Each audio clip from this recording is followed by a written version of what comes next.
চোখের ডাক্তারের কাছে আমরা গেলেই একটা প্রশ্ন কিন্তু প্রায় সবারই চেনা, তাই না? কোনটা ভালো লাগছে, ১ নাকি ২?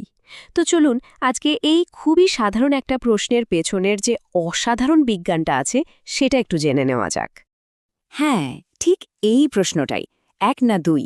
দেখতে তো খুব সহজ একটা পছন্দ, তাই না? কিন্তু এর পেছনের বিজ্ঞানটা আসলে কি? মানে কিভাবে এই সামান্য একটা প্রশ্নই ঝাপসা দৃষ্টিকে একেবারে পরিষ্কার করে ফেলার চাবিকাঠি হয়ে ওঠে?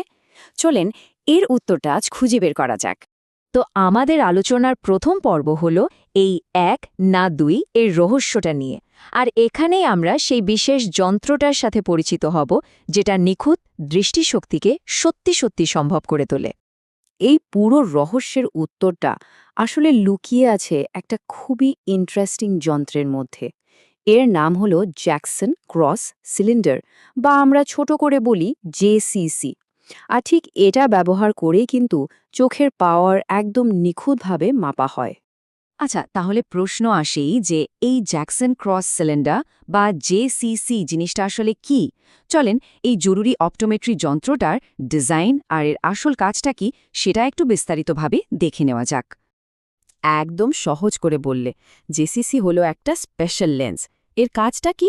যাদের অ্যাস্টিগম্যাটিজম মানে চোখের সিলিন্ডার পাওয়ারের সমস্যা আছে সেটাকে খুব সূক্ষ্মভাবে ঠিক করা। মানে এর মূল কাজই হলো এটা নিশ্চিত করা যে চশমার সিলিন্ডার পাওয়ার আর সেটার অ্যাঙ্গেল বা অ্যাক্সেস দুটোই যেন একদম পারফেক্ট থাকে। এবার চলেন এটার গঠনটা একটু দেখি। একটা জেসিসি আসলে কি? এটা মূলত দুইটা আলাদা সিলিন্ডার লেন্সের একটা কম্বিনেশন। একটা হলো প্লাস প্লাস লেন্স আর একটা মাইনাস মাইনাস লেন্স। আর মজার ব্যাপার হলো দুটো লেন্সের পাওয়ারের ভ্যালু কিন্তু একদম সেম থাকে। যেমন ধরেন +0.25 আর -0.25। এই দুটো লেন্সকে একে অপরের থেকে ঠিক 90 ডিগ্রি অ্যাঙ্গেলে রাখা হয়। সাথে একটা হাতল থাকে যেটা দিয়ে এটাকে দ্রুত ঘোরানো বা ফ্লিপ করা যায়। আর লেন্সের উপরে লাল আর সাদা ডট দিয়ে মাইনাস আর প্লাস অ্যাক্সেস মার্ক করা থাকে। এই যে 90 ডিগ্রির অ্যাঙ্গেল, এটাই কিন্তু জেসিসির আসল ম্যাজিক বলতে পারেন। প্লাস আর মাইনাস সিলিন্ডার লেন্সের মধ্যে এই যে একদম নিখুঁত একটা অ্যাঙ্গেল, এটাই কিন্তু যন্ত্রটাকে এতটা কার্যকর আর নির্ভুল করে তুলেছে।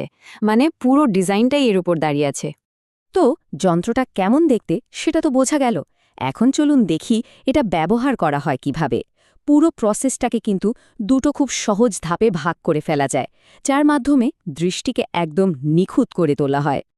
এই জেসিসির কাজ মূলত দুইটা। প্রথমটা হলো অ্যাক্সেস রিফাইনমেন্ট, মানে অ্যাস্টিগম্যাটিজমের একদম সঠিক অ্যাঙ্গেলটা খুঁজে বের করা।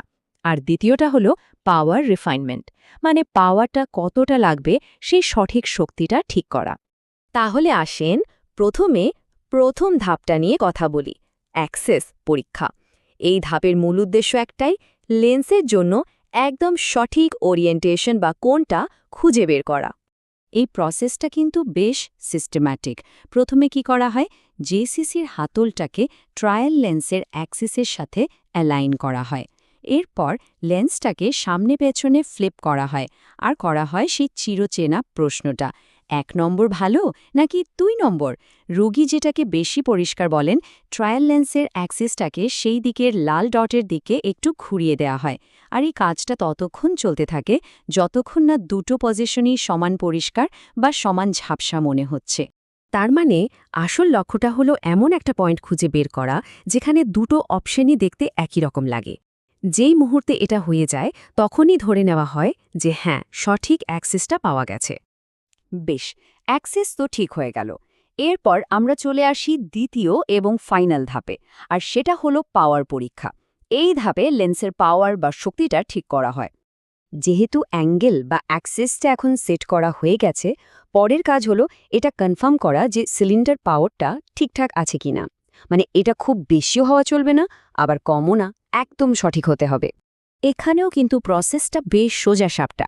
যদি লাল ডটের দিকে পরিষ্কার দেখা যায় তাহলে মাইনাস সিলিন্ডার পাওয়ার আরেকটু বাড়াতে হবে, আর যদি সাদা ডটের দিকে পরিষ্কার লাগে তাহলে পাওয়ারটা কমাতে হবে। মানে রোগীর উত্তরই কিন্তু সরাসরি ডাক্তারকে গাইড করে যে ঠিক কী করতে হবে। এখানে আর একটা খুব ইন্টারেস্টিং ব্যাপার আছে, আর সেটা হলো পাওয়ার পরিবর্তনের পরিমাণ। সাধারণত 0.25 ডায়োপ্টার করে পাওয়ার অ্যাডজাস্ট করা হয়। এই যে এত ছোট একটা পরিবর্তন, এটাই কিন্তু প্রমাণ করে যে পরীক্ষাটা কতটা সূক্ষ্ম আর কতটা নিখুঁত। শুধু এটাই না, সিলিন্ডার পাওয়ার চেঞ্জ করার সাথে সাথে অনেক সময় কিন্তু স্ফিয়ার পাওয়ারেও ছোটখাটো অ্যাডজাস্টমেন্ট করতে হয়। কেন? কারণ দুটো পাওয়ার মিলিয়ে দৃষ্টির যে ওভারঅল ব্যালেন্সটা, সেটা যেন একদম ঠিক থাকে। তো সবশেষে আমরা চলে এসেছি আলোচনার একেবারে শেষ পর্বে, নিখুঁত দৃষ্টি চাবিকাঠি। এখানে আমরা বোঝার চেষ্টা করব যে ফাইনাল প্রেসক্রিপশনে এই জেসিসি এর আসল ভূমিকা যা ঠিক কী। এই কথাটা পুরো ব্যাপারটাকে খুব সুন্দরভাবে বুঝিয়ে দেয়। জেএসএসসি হলো একটা চেকিং লেন্স। এর কাজ হলো এটা কনফার্ম করা যে চশমার সিলিন্ডার পাওয়ার এবং সেটার অ্যাঙ্গেল দুটোই একদম পারফেক্ট আছে কিনা। সোজা কথায় এটা হলো ফাইনাল ভেরিফিকেশনের একটা টুল। তাহলে এই পুরো বিষয়টা এত গুরুত্বপূর্ণ কেন? প্রথমত, কারণ এটা নিশ্চিত করে যে ফাইনাল প্রেসক্রিপশনটা সবচেয়ে পরিষ্কার আর আরামদায়ক দৃষ্টি দেবে। দ্বিতীয়ত, এটা কিন্তু সাবজেক্টিভ রিফ্র্যাকশন পরীক্ষার প্রায় শেষ ধাপগুলোর একটা, যেখানে শুধু যন্ত্রণা, রোগীর মতামতের উপর ভিত্তি করে পাওয়ার ফাইনাল করা হয়। আর ঠিক এই কারণেই অপটোমেট্রি স্টুডেন্টদের জন্য এটা শেখাটা খুবই জরুরি একটা স্কিল। তো শেষ করার আগে একটা প্রশ্ন ভাবার জন্য রেখে যাই। ভাবুন তো একবার, কিভাবে এত সাধারণ একটা যন্ত্র আর মাত্র কয়েকটা সহজ প্রশ্ন একটা ঝাপসা পৃথিবীকে একেবারে নিখুঁত স্বচ্ছতায় বদলে দিতে পারে।